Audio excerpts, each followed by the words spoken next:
Welcome back, everybody, to my newsletter. So my last newsletter was on Thursday. Today is Saturday, so 2 days later I already have a new newsletter. And that is because I kind of skipped like the last Sunday, and I want to get back into the rhythm. And my goal for these newsletters is just to be productive, because productivity gives me a good feeling. And so there are sometimes some criticisms, which I, of course, appreciate, where people suggest to me what I could do better, and that's all good. So that's no critique of the criticism, or it's a critique of the criticism, but no criticism of the criticism.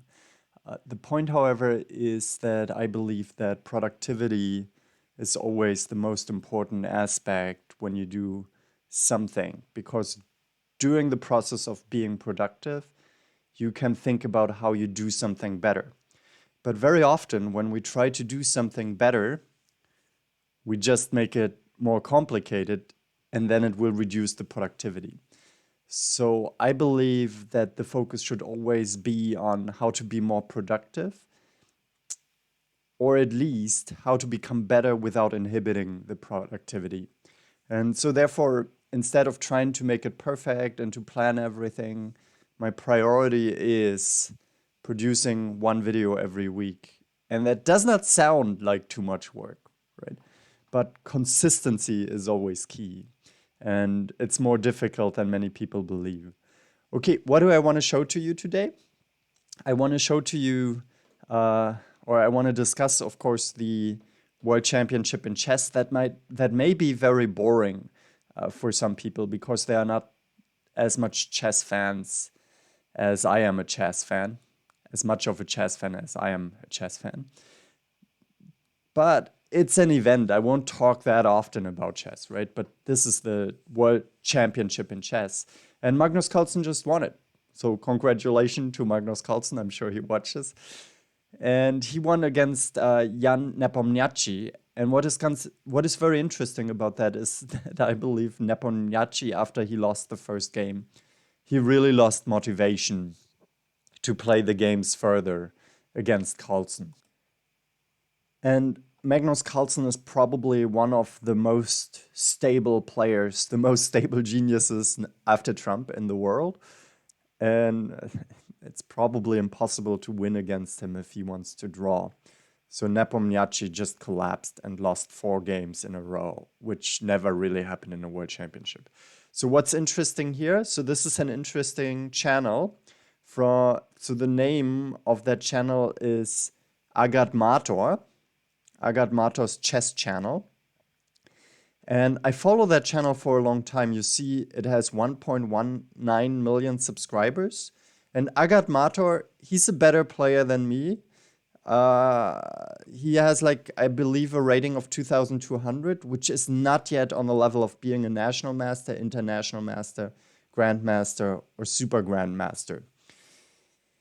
So what does it mean to be an expert like him? So the probability that somebody who's an amateur player, the probability of beating someone with a 2,200 means that he plays 1,000 games, and possibly he wins 1 out of these 1,000 games. And the distance from us to a slightly already professional player to a super GM like Magnus Carlsen is about the same. So the probability that he will ever win a game against Magnus Carlsen is possibly 1 in 1,000. So we see what is the huge difference between an amateur and an expert. And I think this is something that chess can teach us, because very often we look at experts, let's say in epidemiology, who do that really every day. And we read an article, we read 2 articles, we maybe research a week, and suddenly we believe we can criticize them. Nevertheless, their expertise distinguishes us from them so much. We cannot believe that. And I think we can learn that when we play competitive games like chess or maybe Go, to really see how that is possible. In Go, by the way, I always find very interesting that when you're a very weak player, the other one gives you like 9 stones ahead. And magically, they still beat you. I'm always fascinated by that. So, and the question is also what can we learn about like this distance? And I think the distance is that these people, the super GMs, just they blunder so rarely. They play way less blunders than we. And that's maybe a secret about sciences in general, that blunders are less and the level of exactness is way higher. So why is this channel interesting? Well, look at the numbers. I don't know if you can read this here in the screen. So he has people who subscribe to the channel, and I never understand it. He writes here, support the channel, and then he has these donation links, and he has that already for many, many years. And for example, here, the last one, he donated $10. Then somebody donated $15, $25. But then you also have the top donators, and somebody donated $29,000 in DeFi, in a certain cryptocurrency. Another one donated $20,000 and $10,000. And I saw that already for many years. He always has new people in there. So he must get super rich as an average player, slightly above an average player, look at his setup. Like you always see the dog on the couch in behind. He doesn't invest a lot in lighting or something.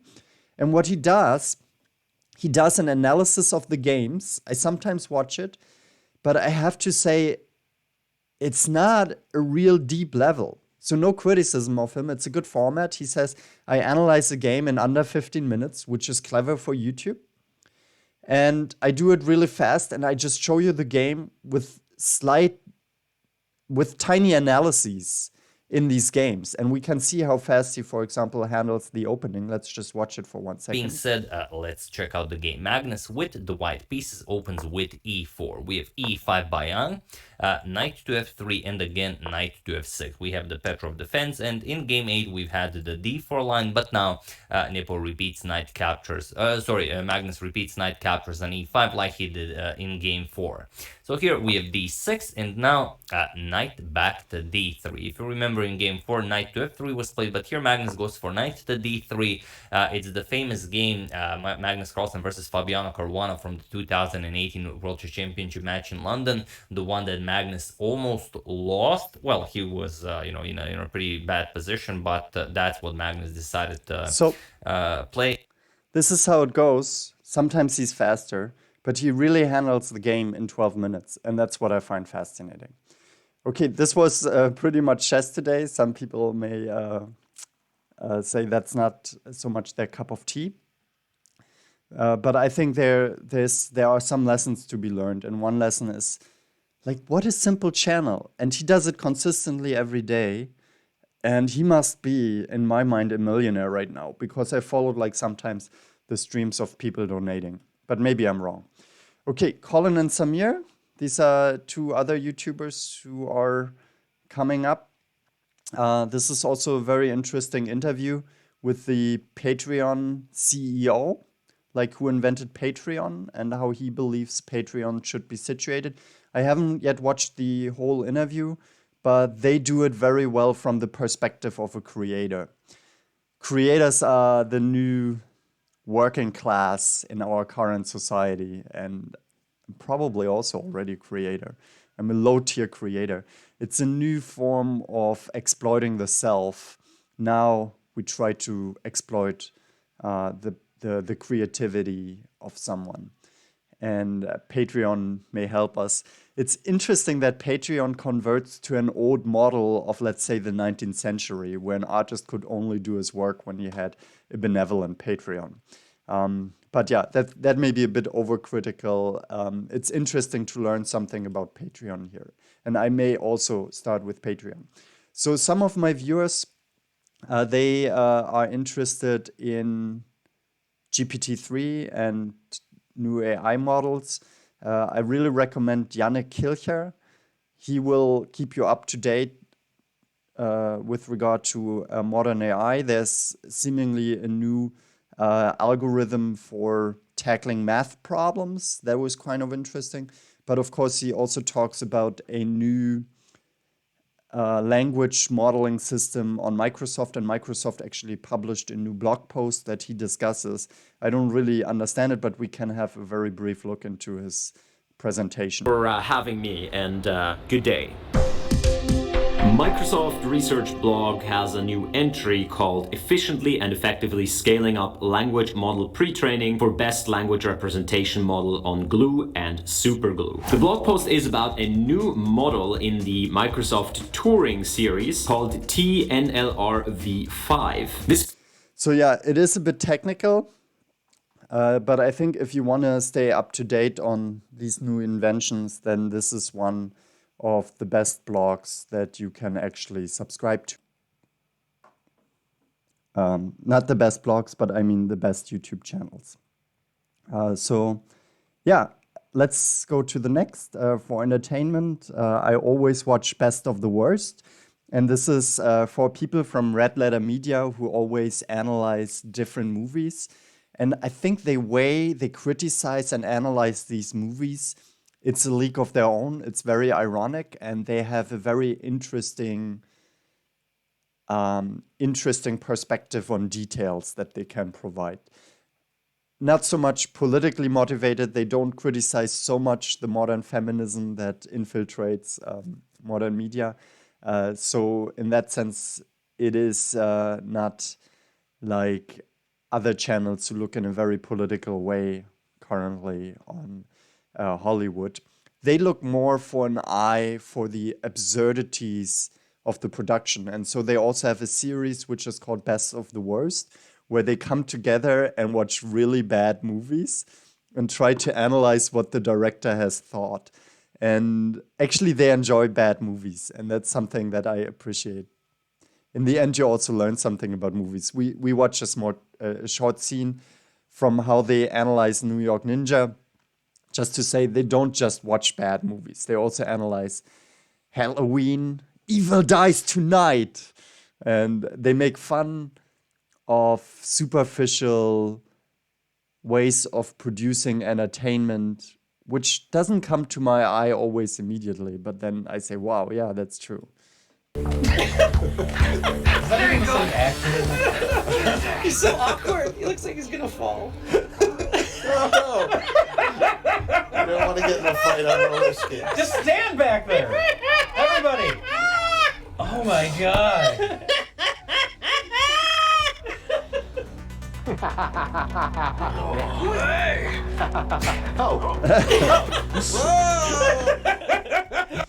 So yeah, it's part of this new YouTube universe, which also Colin and Samir talk about. It's reactionary content. It's recreation. Recreation is maybe the bad word.